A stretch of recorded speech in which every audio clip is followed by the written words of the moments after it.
First question is, where are students isolated and quarantined for those that are being isolated and quarantined, and how are they treated and how are they getting food?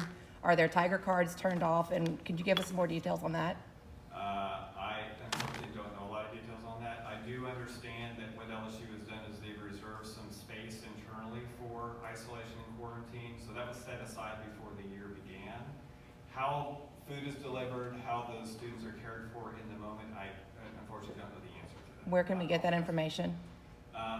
We can follow up on that and get information back out to anyone who's been at the meeting today. Okay, and why are students forced through these protocols and when they're in potentially a room environment like this, but I don't know what the capacity is anymore, but 80,000 people at Tiger Stadium sitting on top of each other don't have to do anything?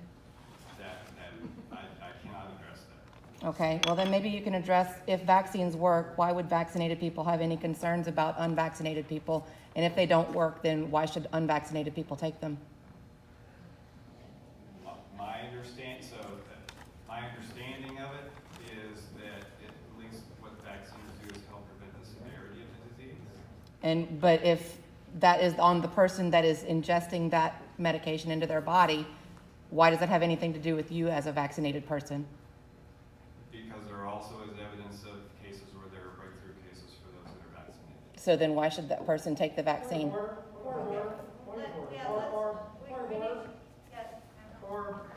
is allowed to ask questions at this point?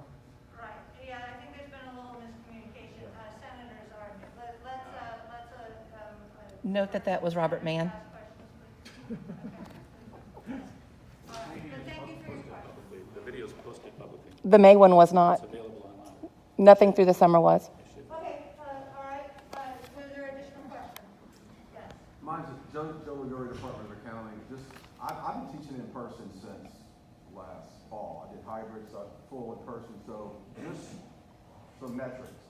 Let's assume the governor's mandate for masks is still the same as in January. What's the metric you would use to make me have to teach with this in front of class? So I didn't catch that last part. What would be the metric you would use to store? I'm fully vaccinated, for the record, and I've been teaching in person since last August. I just believe in teaching in person. I believe I add value to the classroom. I mean, speaking for me Yes. as an individual. So in January, let's assume the governor's mandate is the same for the mask. What would be the metric that LSU would use to tell me I still have to teach with the mask?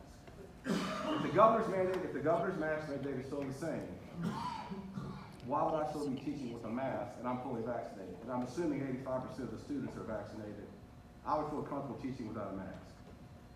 Right, okay, so if I understand your question, you're asking about when we get to this coming January. Correct, and the governor's mask There's mandate is still still no the mask. same. There's still no mask. Correct. What would LSU's accounting or metric be to say I still have to teach with a mask? I'm fully vaccinated, and based on your data, 85% of the students are vaccinated. What would be the metric you would say I still have to teach with a mask? That I don't know. My suspicion is that if there's no mandate and that can't be applied on campus, there wouldn't be one for anybody. Right, but I was just in a restaurant Wednesday night and nobody had a mask. I'm not speaking for anybody else. Maybe people will follow, Daenerys to Jon Snow in perpetuity and wear masks forever, which is your opinion, is fine. But I was in a restaurant Wednesday night, nobody had a mask. So I'm assuming nobody's gonna go in a restaurant and eat with people without a mask. So my only question is, if the situation is the same in January, based on your data, I'm vaccinated, 85% of the students are vaccinated, and the governor's mandate is there is no mandate. Why would I still be told to teach with a mask? I don't know that you would. Okay. But I can't answer that question without. Okay. I mean, clearly there'd be other people making that decision on campus. Okay, thank you. Anthony. Yeah. Terry Dooley, chemical engineering. I'll also point out, Professor Hicks, that you're not wearing a mask right now. President Tate took his mask off when he addressed the faculty senate last month, and also Vice Provost Cassidy. And you're actually closer to the FSEC right now than I am to my class, to any member of my class when I teach. So I don't see why we're still having to wear masks either. Yeah, I can Especially appreciate when we that. teach. Yeah. Can I address that?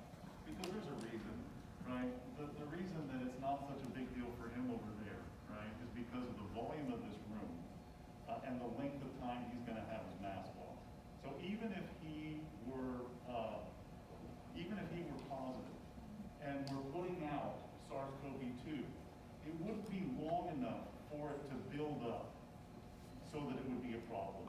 What department? But when we're in a smaller room, especially if it's packed to 100 capacity, and we're in there for 80 minutes, and we're speaking loudly, we don't, you know, some of you, suppose you don't have a mic, right? Because many of us don't teach with mics if we don't have to. We are loading up that space with virus. And especially if the students, if the mask mandate completely goes away, then the students in that space will be taking in that virus, even if they're at the back of the room. But it's a function of loading up the space and how much time you're in the space. And that's the answer to the question. The space here is so large, and he's not up there without the mask long enough to load it up so that it's an issue. That's arbitrary. If Mandy were standing, excuse me, President Lopez, were standing right next to him without her mask, then that would be an issue, because he's got a cloud around him right now. I'm It takes a assuming that long he's time for one of that the cloud to non-.08% who doesn't have COVID at LSU, and I'm assuming I'm also one of the non-.08% who doesn't have COVID right now at LSU. Okay, all right, yes, so another question, and then we do need to move on, we have a long agenda, my friends. But we will take, sorry, I didn't want to interrupt you, I want you to have your questions. But we will take additional questions, and we will forward them to Professor Hicks. You will make these available, and we will forward all questions, all additional questions, if you think of something later, and he will respond, and we'll distribute that to the Senate. Now, your questions. So I'm Param Singh, Department of Physics. I see like lots of students every day who are not following mask mandate within the 50 feet around various buildings. How many mask violations have been reported? Do you have some data this semester? What was the follow-up? How strictly we are following that policy? Yeah, so the question is about, do we have data on how often the mask violations